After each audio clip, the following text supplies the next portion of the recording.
जब भी कोई व्यक्ति गौतम बुद्ध के संघ में शामिल होता था तो बुद्ध उसे सबसे पहले शांत रहने के लिए कहते थे। ध्यान की अवस्था में जाने से पहले उस भिक्षु को शांत रहना सिखाया जाता था। आज के दौर में हर तरफ सौरी शोर है। इसकी वजह से दिमाग में तनाव पैदा होना लाजमी है। ऐसे में अगर आप हर रोज कुछ देर मौन रहने का अभ्यास करते हैं तो इससे आपके तनाव पैदा होने वाले हार्मोन के लेवल में कमी आती है। इससे आपका दिमाग शांत होता है, गुस्सा नियंत्रित रहता है और तनाव बढ़ाने वाले हार्मोन्स का लेवल घटता है। आज के इस वीडियो में हम जानेंगे कि किन मौकों पर हमें शांत रहना है और किन मौकों पर हमें बोलना है और शांत रहने से हमारे अंदर क्या बदलाव आ सकता है। दोस्तों, संध्या काल का समय था। गुरु अपने सभी शिष्यों को बुलाते हैं और कहते हैं, कल सुबह सब लोग नदी में स्नान करने के बाद तुरंत हमारी कुटिया के सामने उपस्थित हो जाना। सभी इसी से हैरान रह जाते हैं कि हम लोगों ने कुछ गलती की है क्या, लेकिन गुस्से से यह कहते हैं कि हो सकता है कि गुरुजी कल सुबह कुछ अच्छी बात बताने वाले हैं। सब लोग रात को सही समय पर सो जाते हैं और सुबह उठकर सभी लोग नदी में स्नान करने के बाद वापस गुरुजी के सामने उपस्थित हो जाते हैं। गुरु कहते हैं, आज हम तुम सबको चुप रहने के फायदे के बारे में बताऊंगा। गुरु कहते हैं, 10 मौके जहां पर चुप रहने से होता है लाभ और बोलने से नुकसान। गुरु कहते हैं, अगर आप इन 10 मौकों पर शांत हो गए यानी मौन हो गए तो आप जो चाहेंगे वही मिल जाएगा। आपकी जिंदगी में चमत्कारिक बदलाव शुरू हो जाएंगे। जरूरत से ज्यादा बोलना या चुप रहना दोनों ही अच्छी बात नहीं है। जैसे जरूरत से ज्यादा बारिश हो जाना या फिर धूप दोनों ही दिक्कत देती है, उसी तरह अनावश्यक बोलने से भी काफी नुकसान होता है। गुरु कहते हैं कि पहला ऐसा मौका जहां पर व्यक्ति को चुप रहना चाहिए, बिना तथ्य के ना बोले। गुरु ने कहा, अगर आपके पास कोई तथ्य नहीं है तो वहां चुप रहने में ही भलाई है। चुप बैठने से दिमाग में नई कोशिकाओं का निर्माण होता है और इससे ज्ञान की वृद्धि होती है। बोलने में भलाई वही है जहां आपको किसी चीज के बारे में पूरा ज्ञान हो। अगर आप बिना तथ्य के कहीं बोलते हैं या फिर बेवजह बोलते हैं तो आपका वहां मजाक भी बन सकता है। अगर आपके पास पर्याप्त जानकारी नहीं है, ऐसी जगह पर बोलने से आपका मजाक तो बनी रहेगी, साथ ही साथ लोगों का भरोसा भी आपसे उठने लगेगा। इसलिए ऐसी जगह पर शांत रहो जहां तुम्हें पता ना हो कि क्या बोलना है क्या नहीं। कई बार कुछ लोग ऐसे होते हैं जो हर जगह अपनी उपस्थिति बताने लगते हैं। उन्हें पता नहीं होता है कि हमें क्या बोलना है, लेकिन फिर भी बोलते जाते हैं और फिर बाद में दूसरे लोग उनके जाने के बाद उनका मजाक उड़ाते हैं। जब तक आपको उस तथ्य के बारे में अच्छा ज्ञान नहीं है, उसके बारे में पता नहीं है, तो वहां चुप रहना ही ज्यादा समझदारी है। गुरु ने कहा, दूसरा ऐसा मौका जहां पर व्यक्ति को चुप रहना चाहिए। शब्दों से न पहुंचे ठेस। अगर आपके शब्द किसी को मानसिक ठेस पहुंचा रहे हैं तो वहां चुप हो जाना चाहिए। कमजोर व्यक्ति के बारे में कुछ भी बोलकर आप महान नहीं बन सकते हैं। महान आप किसी कमजोर का साथ देने में बनेंगे। कई बार होता है कुछ लोग अपने से छोटे व्यक्ति को भला बुरा कहते रहते हैं। सामने वाला इंसान तो कद से आपसे छोटा है, वह आपको कुछ नहीं बोलेगा, लेकिन आप उसकी नजरों में गिरते चले जाएंगे। हो सकता है कि कल वह भी आपसे पद में बड़ा हो जाए। पद में आपसे जब वह बड़ा हो जाएगा तो आज जो रवैया आपका उसके साथ है, आने वाले समय में वह भी आपके साथ वही करेगा। आप किसी को नीचा दिखाकर बड़ा नहीं बन सकते हैं। बड़ा बनना है तो अपने से छोटे लोगों का इज्जत भी करना सीखें और साथ ही साथ बड़े लोगों का भी सम्मान करना चाहिए। लोगों को लगता है कि अगर वह अकड़कर बोलेंगे और सामने वाले को नीचा गिराने की कोशिश करेंगे तो वह बड़े बन जाएंगे, तो यह उन सब की भूल है। बड़े होने की बजाय आप उनकी नजरों में गिरते चले जाएंगे। गुरु ने आगे कहा, इसलिए शिष्यों, तुम सब जब भी बोलना आदर भाव से बोलना, ताकि तुम्हारी बात लोगों को अच्छी लगे। बोलने में भाई बहन, माता पिता, मित्र इत्यादि संबोधन शब्दों का इस्तेमाल जरूर करना।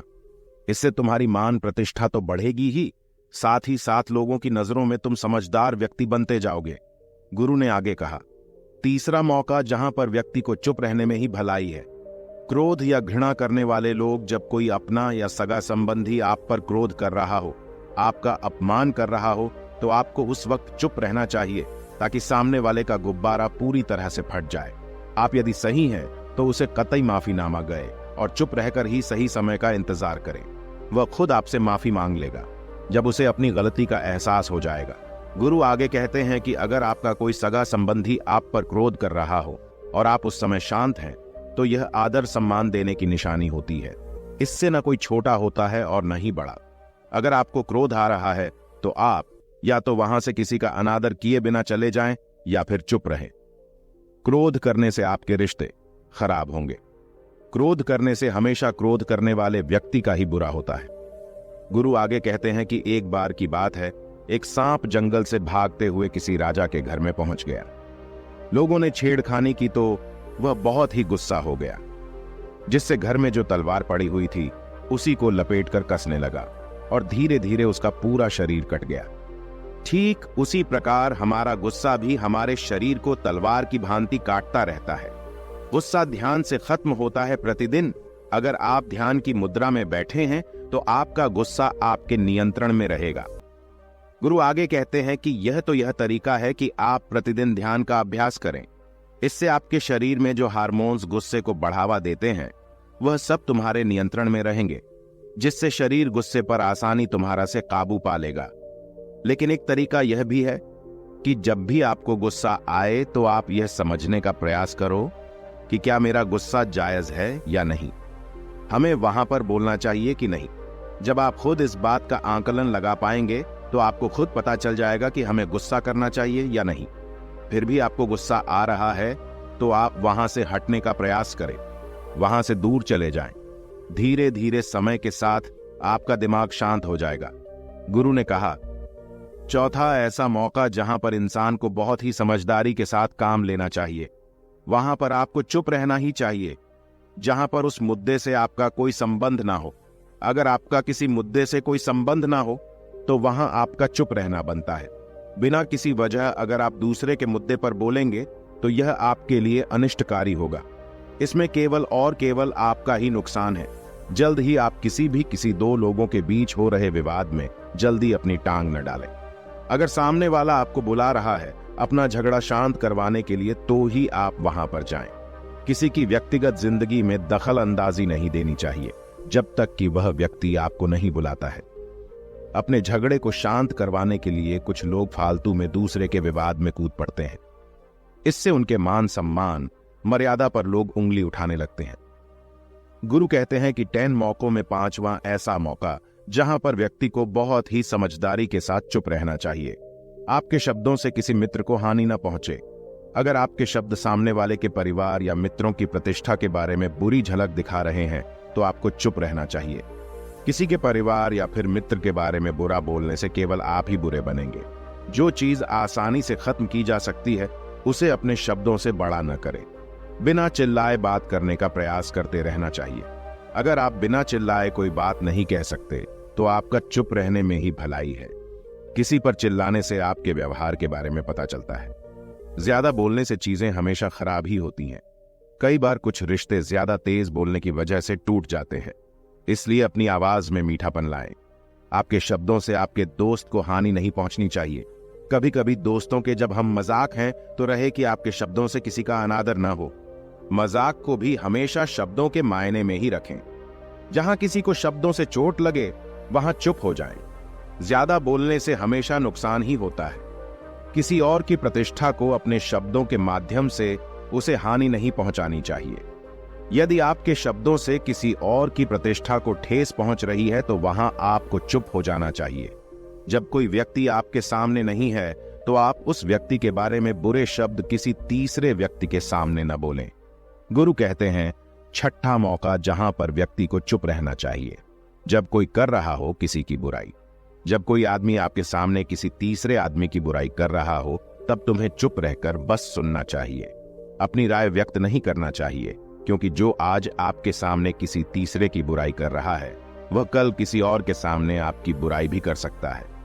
यदि आपने कुछ कहा है तो नीति शास्त्र के अनुसार जो अपने मुंह को बंद रखता है और बुद्धि से काम करता है वही इंसान समझदार होता है। बिना जरूरत के बोलना, किसी के बारे में किसी के बीच में बोलना यह गलत बात है। कभी कभी हमारे लिए बुद्धिमानी इसी में होती है कि हमें अपना मुंह ऐसी जगह पर नहीं खोलना चाहिए। गुरु आगे कहते हैं कि 10 मौकों में 7वां ऐसा मौका जहां पर व्यक्ति को चुप रहना चाहिए, जब कोई नहीं समझे आपकी भावना। यदि आपको लग रहा है कि कोई व्यक्ति आपकी भावना, दुख या परेशानी को शब्दों में नहीं समझ रहा है, यदि आपको लग रहा है कि सामने वाला व्यक्ति आपकी भावना या दुख को या आपकी जो परेशानी है उसको वह समझ नहीं पा रहा है या समझने का प्रयास ही नहीं कर रहा है या वह आपको ध्यान से सुन ही नहीं पा रहा है, तो ऐसे व्यक्ति के सामने आप चुप ही रहें। क्योंकि ऐसे लोगों को आपकी भावना या दुख से कोई मतलब नहीं होता है। ऐसे लोगों को अपना राज बताकर आप पछताएंगे ही बाद में। इसलिए हर किसी को अपने मन की बात नहीं बतानी चाहिए। अगर आपको लग रहा है कि सामने वाला आपकी बात को नहीं समझ पा रहा है, आपकी भावनाओं को नहीं समझ पा रहा है, तो वहां पर आपको नहीं बोलना चाहिए, क्योंकि आज में आपका मजाक ही बन जाएगा जब आपको लगने लगे कि सामने वाला आपकी भावनाओं को ठीक तरीके से समझ रहा है। आप जो कह रहे हैं वह ठीक से सुन रहा है, तभी आप उसे अपनी बात कहें। गुरु कहते हैं कि 8वां मौका जहां पर आपको चुप रहना चाहिए, जब कोई इंसान अपना दुख व्यक्त करे। यदि कोई इंसान अपने दुख या परेशानी को आपको बता रहा है, तो इसका मतलब यह है कि वह आपको अपना समझ रहा है। ऐसे में तुरंत ही उसे समाधान बताने के बजाय चुप रहकर उसके दुख या समस्या को सुने। उसके दुख या समस्या को किसी और को न बताएं। वह इसलिए नहीं बता रहा है कि उसकी समस्याओं का समाधान कर देंगे, बल्कि वह इसलिए भी बता रहा है कि सामने वाला उसकी बात को समझ रहा है। कई बार बताने से दुख कम हो जाते हैं। आपको अपना दुख इसलिए बता रहा होगा कि उसे लग रहा है कि आप उसकी बात को समझ रहे हैं। दुख बांटने से कम हो जाता है। इसलिए जब कोई व्यक्ति अपना दुख आपसे व्यक्त करे, तो आप चुप मारकर उसकी बात को बहुत ही ध्यान से सुने, ताकि उसके दुख कम हो जाएं। उसके मन का बोझ हल्का हो जाए, क्योंकि उसके मन में जो भी बातें थी वह आपको सब बता दिया। गुरु आगे कहते हैं कि 10 जगहों में 9 ही ऐसी जगह जहां पर आपको चुप रहना चाहिए। जहां पर दुष्ट प्रकृति के लोग रह रहे हों और गाली गलौज कर रहे हों, तो आप वहां पर मत जाइए।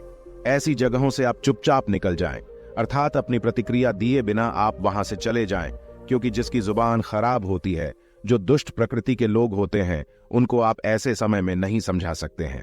जब उनका दिमाग पूरी तरह से शांत हो जाए, तभी वह आपकी बात सुनेंगे। इसलिए जहां पर दुष्ट प्रकृति के लोगों आपकी बात को न मानते हों और न ही सुनते हों, तो आपको वहां पर नहीं बोलना चाहिए। गुरु कहते हैं कि 10 माह ऐसा मौका जहां पर आपको शांत हो जाना चाहिए। अपनी सफलता का राज हर किसी को न बताएं। कई बार होता है कि कुछ लोग जो सफलता को बहुत ही जल्दी अर्जित कर लेते हैं, वे हर जगह अपनी सफलता का ढिंढोरा पीटने लगते हैं। ऐसे में क्या होता है कि कई लोग आपकी सफलता से खुश नहीं होते हैं। अगर आप अपनी सफलता का जबरदस्ती लोगों में ढिंढोरा पिटवा रहे हैं, तो लोगों की नकारात्मक ऊर्जा आपको प्रभावित कर सकती है। जब आप सफल होंगे तो सबको पता चल जाएगा कि आप सफल हो गए हैं। ढिंढोरा पीटने से नुकसान आपका ही होगा। इतना कहकर गुरु ने कहा, शिष्यों, आज के लिए बस इतना ही।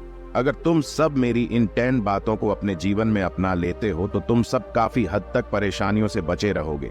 यहां से जाने के बाद मेरी यह बातें आपके जीवन किसी वरदान से कम साबित नहीं होंगी। दोस्तों, मुझे उम्मीद है इस वीडियो से आपको बहुत कुछ सीखने को मिला होगा।